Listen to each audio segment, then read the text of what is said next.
T-E-F-A-N-O. Police Chief Melissa Zak from the CU Boulder Police Department, Melissa M-E-L-I-S-S-A, last name Zak, Z-A-K. Greg Testa, G-R-E-G, last name T-E-S-T-A, he's the Chief of the Boulder Police Department. And Ceal Berry, C-E-A-L, last name B-A-R-R-Y, she's the Senior Associate Athletic Director. She's representing the Athletics Department today as Athletic Director Rick George is traveling. So first I'm going to turn it over to Chancellor DeStefano for a few words. Thank you, Ryan. Today we experienced a threatening situation in the Folsom Field Champion Center.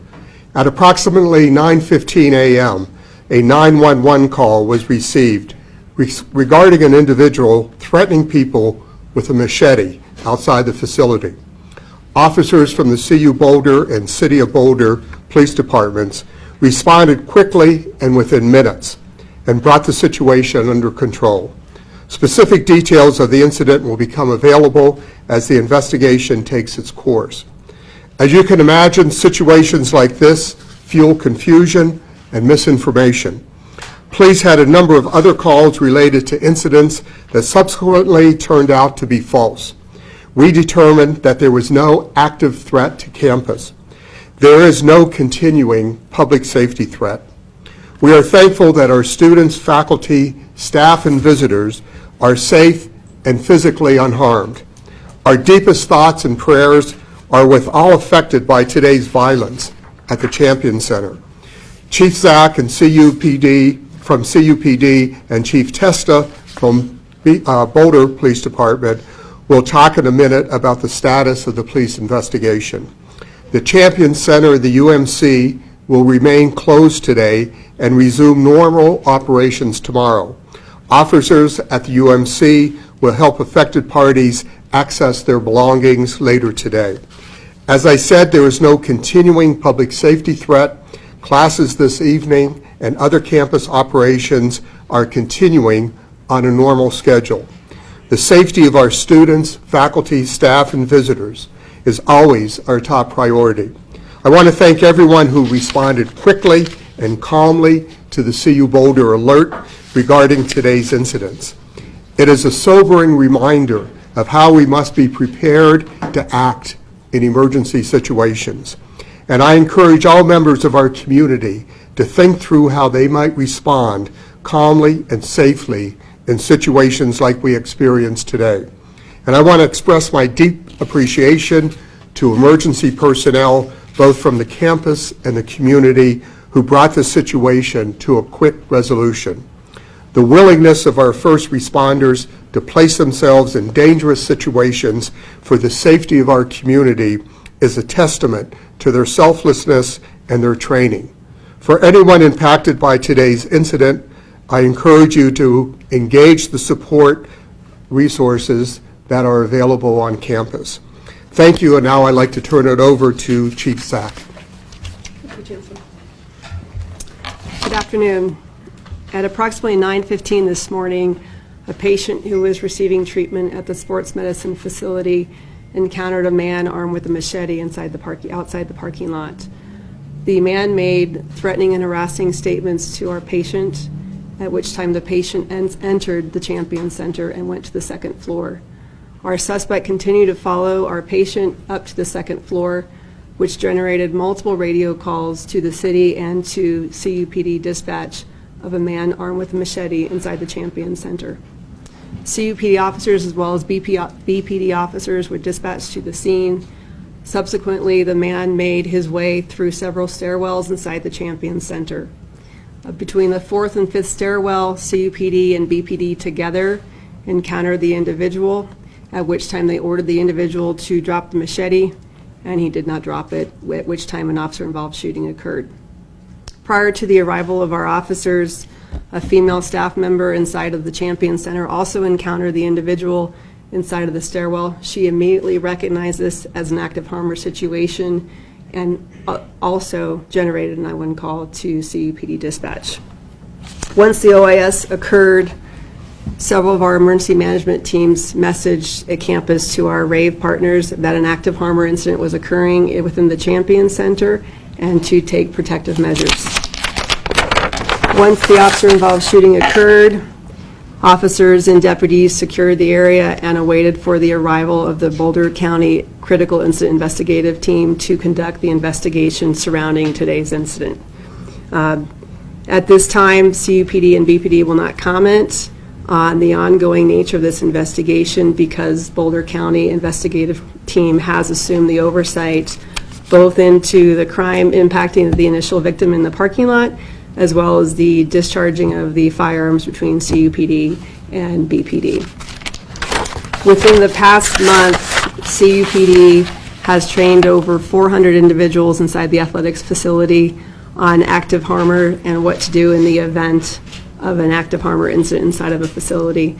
Routinely, CUPD does these presentations across our campus, and within this year, we've done over 1,200 presentations to our campus community. Both of our officers remain on administrative leave pending the outcome of the officer-involved shooting, and within our CUPD community, we have provided training and support to both staff, faculty, and students who are experiencing some trauma associated with this event. As many of you know, about 1 o'clock this afternoon, both the CUPD dispatch as well as Boulder City Dispatch received multiple radio calls of an active harmer inside of a Starbucks facility, whether it was on inside the UMC or whether it was on the Starbucks located on the Hill. Based upon the multiple radio calls that we were getting, we elected to send a rave message to the campus community on a potential active harmer inside of the UMC. When our students, staff, and faculty observed our officers entering the UMC armed with protective gear and AR-15s, people elected to self-evacuate, which caused a lot of chaos for the UMC community. Based upon that information, we did again send another rave alert to alert our campus community of a potential ongoing threat. As Chancellor DeStefano did indicate, the UMC does remain closed. It is safe. However, given the self-evacuation of our visitors inside of the facility, we need time to be able to return those belongings to the things that were left behind. Hi, good afternoon. I'm Greg Testa with the City of Boulder. I don't have a whole lot more to add. As this event initially unfolded, both the CU Police Department Dispatch Center and the Boulder Police Department Dispatch Center received multiple 911 calls, depending on whether the calls emanated from within the facility or the building or outside via cell phone. The Boulder Police Department sent 9 officers to originally assist the university and the University Police Department. I think it's fair to say that based on our close working relationship with the University Police Department, continual training yearly, we were able to develop containment and search and contact teams early on and begin searching the facility. As Chief Zach said, our officers are on administrative leave, which is standard protocol. We are fortunate and grateful that no employees or student athletes were injured during this incident. Thank you.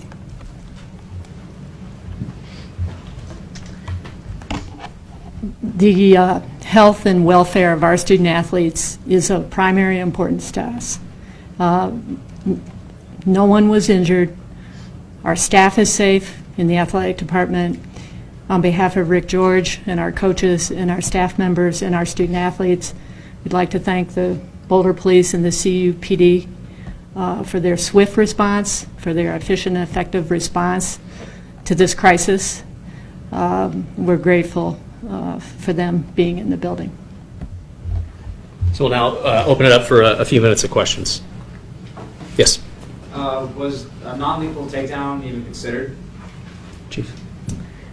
So given the weapon that the suspect was armed with, given the statements already made to our initial victim, and given the nature of how he was maneuvering through the Champion Center, we believe that it was in the the best interest of the university, that it was a deadly force situation. Whether the officers were armed with less lethal or what type of munitions they had available to them, I can't tell you at this point in time, because I still myself have not been able to communicate with the officers, because the important thing for me is to protect the integrity and the transparency of the officer-involved shooting. Anytime an officer takes a life, should be viewed and should be transparent and should have some protection around it.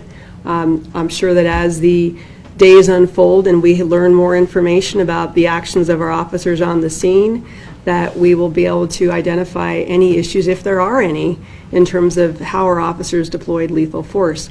But at this time, for me to second guess one of my officers in their decision to discharge their pistol would be unassuming and would be unfair to what they were faced with at that time.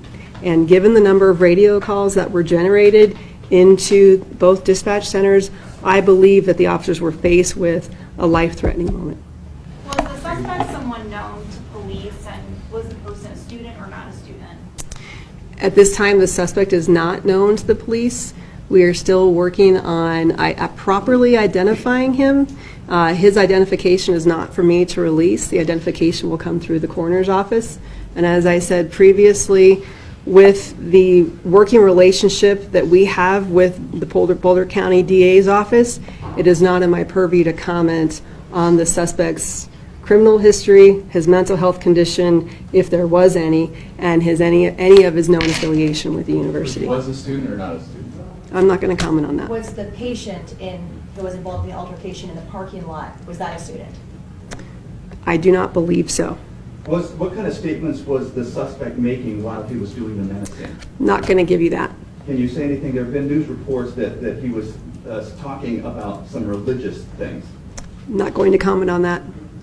Chief, were there any calls off campus before this happened, when this incident was on campus? You mean specifically Have related your to? officers dealt with anything similar, a man with a knife or anything like that, off of the campus earlier this morning? There wasn't. I don't have any information that we had any previous dealings with this individual, and certainly not on this day. How many different officers discharged their weapons, and what agencies did they belong to? So both a Boulder Police Department officer and a CU Police Department officer discharged their weapons. How many shots fired? I don't know that information. That's being looked at as part of this investigation. When you're talking about a machete, what size can you give us a sense of weapon size? I can't, because I haven't seen it. It's been described to me as a large machete, a large weapon. I can't comment any further because I just don't have that information. We had several students tell us they were getting conflicting information in terms of tweets and information coming out from the university, back and forth about there was an active person on campus, there wasn't. Can you comment on maybe why conflicting? Sure. So in terms of the conflicting information, if there was any conflicting information, as you can imagine, in any critical moment, which what this was, multiple sources of information will come in from various people.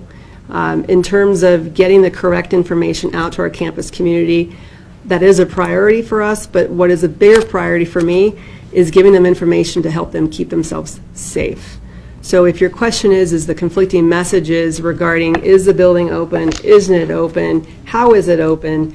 Yeah, I agree, there were some conflicting information, and we as a university in our partnerships, we continue to work towards providing clear and consistent messaging to our campus. The other thing we were hearing is the phrase harmer. Most students didn't know what that phrase meant. In the future, is there a way to clarify Well, that? and here's the interesting thing about this, is when we think about an active harmer, we all naturally associate with a shooter, with someone armed with a pistol or a rifle or a shotgun. In this situation, this person was armed with a knife, which was equally as deadly as a pistol could have been. So I think the phraseology of a harmer was the appropriate phrase to use in this situation. And frankly, the person could have had an explosive device with them. So if we just rephrased it to shooting, that minimizes or limits that focus of what that harm could come from. So the confusion, I think, with the second incident this afternoon, I think maybe following the incident this morning with Machete, is that why you chose to use the word harm, or did someone with the false, like we used the word hoax, there was a lot of confusion surrounding that. Was the call that there was an active shooter and then you chose to use harmer? I think We generally use harmer. Generally, we will use harmer. We will never say shooter.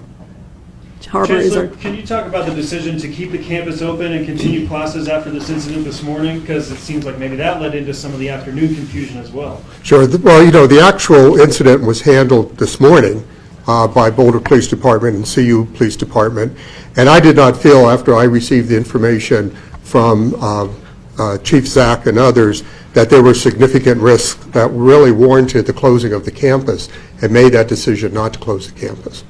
What would you tell parents and students tomorrow who are still a little bit nervous about returning to campus? That, number one, safety is our top priority. Number two, the incident that was initiated this morning. It's no longer a threat to the campus, and we will continue to monitor, but we want to make sure that our students are safe, and that's why I made the decision after working with our chief to keep the campus open and to resume operations this evening and again tomorrow. Do you think there's anything the school could have done better to communicate this to students?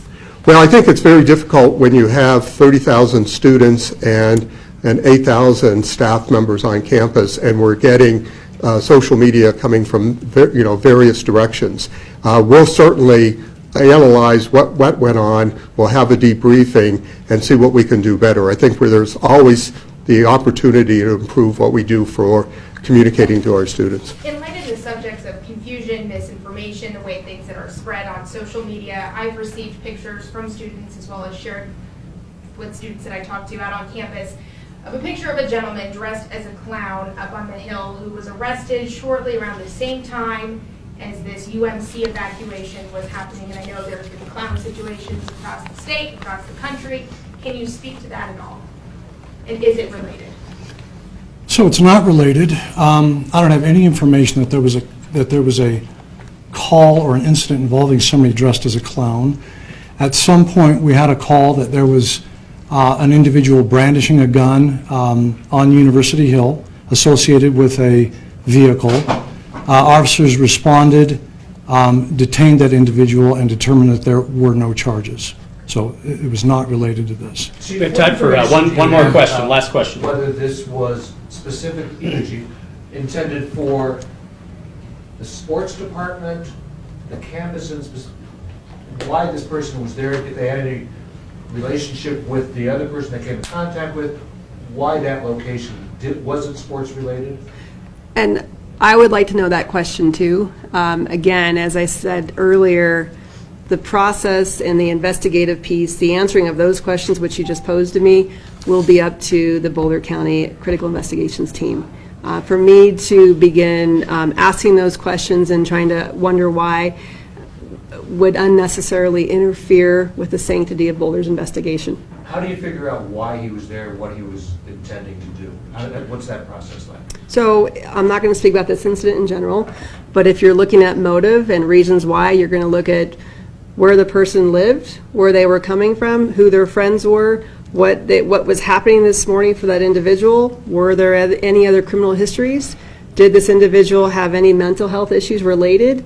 Was there an incident prior to this incident, prior to the shooting that precipitated it, that would have caused this person to act in the manner in which they did? You're going to interview a host of witnesses that saw the interaction. But again, there are a lot of things that the Boulder County investigative team will have to review to make that determination. Thank you, everybody, for your time. We have no further press conferences planned for